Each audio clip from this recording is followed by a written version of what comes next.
Assalamualaikum warahmatullahi wabarakatuh. Waalaikumsalam warahmatullahi wabarakatuh. Halo, hai semuanya. Selamat datang di podcast Aksara Vibe bersama kami belajar bahasa. Nah, di podcast hari ini kita kedatangan tamu selaku mahasiswa pendidikan sastra dan bahasa Indonesia dari Universitas Pendidikan Madiun. Tidak lain dan bukan Mas Putra Haji Prasetya. Halo semua, apa kabar? Sebelum kita masuk nih ke inti pembahasan kita hari ini, kita harus akan sedikit cerita dulu ya, apa kabar nih Mas Putra? Baik tentunya. Halo Mas Kevin, apa kabar? Saya juga baik, alhamdulillah. Masya Allah, tabarakallah. Oke, terus gimana nih? Ngomong-ngomong kuliahnya Mas Putra gimana nih? Alhamdulillah selama 3 semester ini lancar. Doakan saja semoga semester depan tetap lancar. Amin, amin ya rabbal alamin. Semoga lancar semuanya ya. Ngomong-ngomong nih, kita tuh mau bahas apa sih Mas Putra di sini? Kita mau bahas sedikit aja terkait pandangan saya terhadap mata kuliah jurnalistik tentunya. Nah, betul banget nih Mas Putra Haji. Oke, kita tuh akan membahas jurnalistik menurut pandangan Mas Putra Haji. Ngomong-ngomong jurnalistik nih Mas Putra Haji, apa sih yang Mas Putra Haji ketahui tentang jurnalistik ini? Nah, menurut saya jurnalistik itu berasal dari 2 kata. Yang pertama, jurnal dan istik. Nah, kata jurnal sendiri berasal dari bahasa Prancis yang berarti jurnal, yang berarti bermakna kata harian. Nah, sedangkan istilah lain mengatakan bahwa jurnalistik itu bernama jurnalis yang bermakna juga harian. Nah, dapat dikatakan bahwa jurnalistik itu adalah kegiatan mengumpulkan fakta, mengumpulkan data atau fakta, lalu melakukan penyuntingan dan terakhir melaporkan hasilnya kepada media massa atau masyarakat luas melalui berbagai platform digital, bisa melalui cetak ataupun digital tentunya. Nah, kegiatan jurnalistik itu tidak hanya menulis ataupun mengumpulkan berita begitu saja. Ada tahap-tahapan yang harus kita ketahui. Yang pertama, rapat redaksi, lalu reportasi, ada penulisan berita, ada editing, dan ada setting dan layout, dan terakhir penyebarluasan informasi. Jadi seperti itu. Oh begitu ya Mas Putra Haji ya. Oke. Lalu tahu nggak Mas kalau jurnalistik itu juga terjadi evolusi. Nah, evolusi jurnalistik pastinya mengalami perjalanan yang cukup panjang ya. Dari awal yang sekedar pengumuman lisan hingga sekarang menjadi industri digital global yang bergerak dalam hitungan detik karena perputaran waktu yang lumayan cepat ya. Perkembangan itu kan selalu beriringan dengan kemajuan teknologi komunikasi dan kebutuhan manusia akan informasi. Nah, Mas, bagaimana sih pandangan Mas Putra mengenai evolusi atau perkembangan jurnalistik dari masa ke masa? Nah, jadi menurut saya perkembangan jurnalistik itu mengalami perkembangan yang sangat pesat sekali. Dari yang awalnya dia itu berbentuk cetak, sekarang menjadi media digital saat ini. Nah, saya akan menceritakan sedikit aja mengenai perkembangan tersebut. Yang pertama, pada masa Romawi kuno itu ditemukan Aksa Diurna, yaitu surat kabar pertama menurut mereka. Lalu pada tahun 1440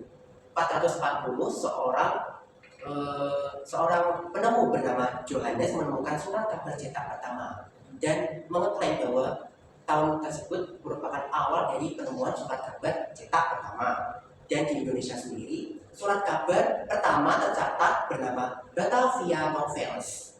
Lanjut kita pada masa kolonial pada tahun 1907, surat kabar pertama bernama Medan Priai berbahasa Melayu telah lahir sebagai bentuk dari perjuangan ataupun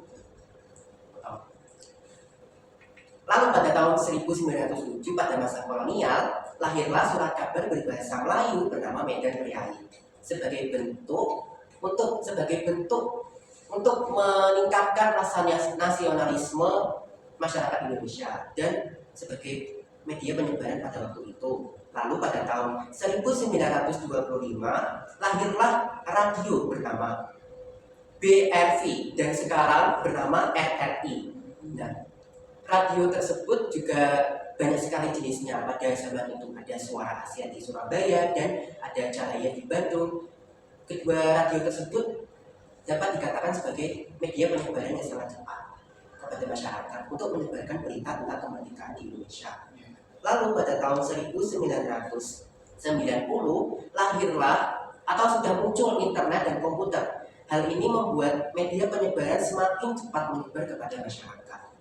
Nah, pada tahun 1998 kebebasan pers telah diberlakukan sehingga masuk dan keluarnya berita itu dapat dengan mudah, sehingga memudahkan seseorang itu dapat menyebarkan berita atau menyebarkan informasi kepada masyarakat.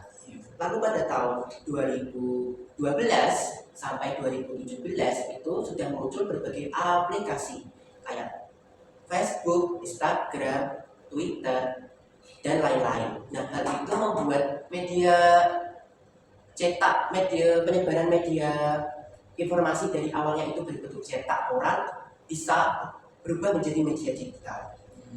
Pada tahun 2017 hingga sekarang ini, media penyebaran sudah beralih dari media cetak digital dan berbentuk website. Nah, seperti itu. Jadi yang awalnya itu berbentuk tulisan, koran, cetak, sekarang berbentuk media digital dan bisa diakses oleh semua orang. Bisa melalui website, bisa melihat videonya juga, dan lain-lain. Jadi seperti itu. Nah, dari tadi kan kita ngomongin evolusi dan perkembangan jurnalistik. Tapi Mas Putraji, menurut Mas Putra tuh pengerti seperti apa sih contoh kegiatan jurnalistik yang Mas Putra sering temui dalam kehidupan sehari-hari? Nah, menurut saya salah satu contoh kegiatan jurnalistik yang paling bisa dilakukan atau nyata itu seperti kita ini, podcast. Dan kalau misalkan merujuk pada hal lain mungkin bisa nge-vlog, live, membuat video, dokumenter, membuat tulisan populer, dan lain-lain. Yang penting ada fakta di dalamnya. Nah, benar banget nih Mas Putra. Terakhir nih ya, kalau hal apa sih yang menurut Mas Putra sendiri itu paling menarik selama mengikuti mata kuliah jurnalistik? Yang paling menarik selama satu semester mengikuti mata kuliah jurnalistik itu tentunya banyak sekali ilmu yang didapatkan. Dari yang awalnya kita itu tidak tahu tentang jurnalistik, sekarang kita menjadi tahu apa itu jurnalistik, cara untuk menjadi jurnalistik, apa aja bidang-bidang dalam jurnalistik. Dan yang paling seru itu ketika kita melakukan kegiatan kunjungan ke beberapa tempat. Yang pertama di Balai Bahasa, yang kedua di Gedung TVRI, dan yang ketiga di Museum Sunan. Sebenarnya yang terakhir ini juga jurnalistik juga, kita melakukan kegiatan di Malioboro. Nah, kegiatan ini itu bertujuan untuk melatih kita untuk mencari informasi mengenai apa aja yang ada di dalam tempat-tempat tersebut. Nah, ini juga sebagai tugas mata kuliah jurnalistik, yaitu menulis artikel opini dan artikel populer. Jadi tugasnya itu kita menulis artikel opini mengenai salah satu tempat yang kita tuju itu.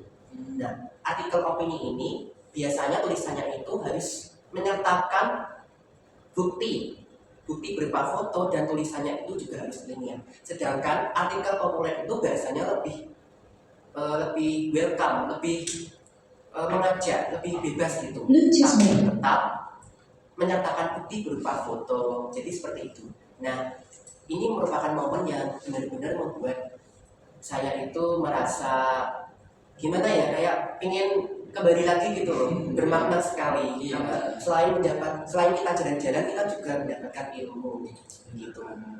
Oke, itu tadi adalah obrolan kita seputar jurnalistik. Menarik bukan? Nah, kita udah di ujung acara nih, Mas Putra Haji ya. Kita mau pamit dulu. Terima kasih untuk Mas Putra Haji sebagai Sama-sama. Terima kasih ya sudah mengundang. Iya, dan untuk yang kalian yang di rumah terima kasih juga sudah menonton. Saya undur diri. Assalamualaikum warahmatullahi wabarakatuh. Waalaikumsalam warahmatullahi wabarakatuh.